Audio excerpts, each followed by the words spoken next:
and you told your house manager, your chief of staff maybe called you and said, he's okay, but there's been a shooting.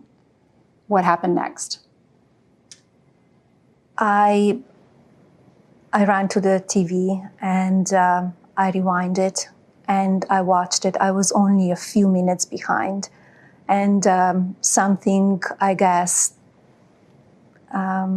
looked over me. So I didn't really see live, but maybe, 3 minutes, few minutes later. But when I saw it, it was only, nobody really knew yet. Right. Because when you see him on the floor and you don't know what really happened.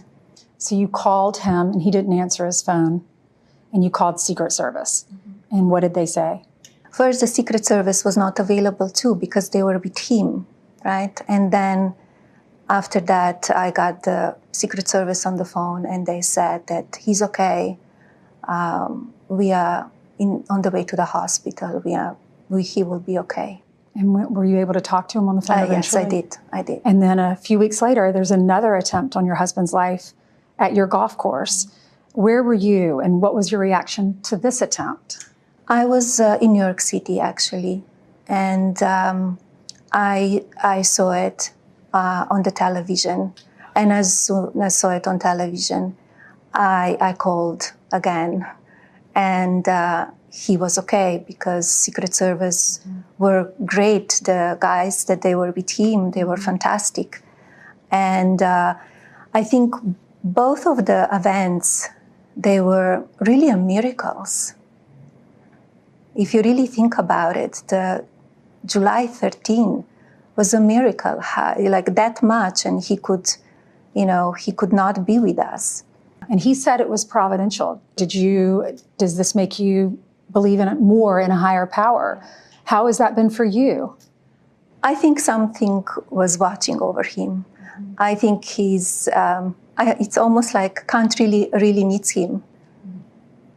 And is it really shocking that all this egregious violence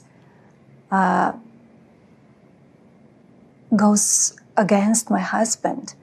Especially that we hear the leaders from the opposition party and mainstream media branding him as a threat to democracy, calling him vile names. They only fueling a toxic atmosphere and giving power all of these people that they want to do harm to him. This needs to stop. This needs to stop. The country needs to unite. Yeah, he's just strong. He's not afraid to. No, he's not talk strong. About the way it really is. You could see the way he was when he was shot, that in the ear, that the way he stood up and he said, fight, fight, fight, because we cannot allow that to happen. What was your reaction to Kamala Harris replacing Joe Biden as the Democratic nominee? Well, how I see it is the records speaks for itself. The country is suffering.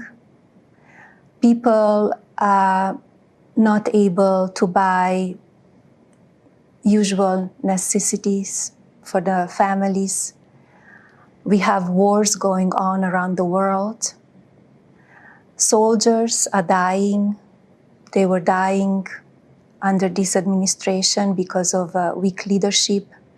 The border is open and dangerous. A lot of fentanyl is coming over, killing our youth.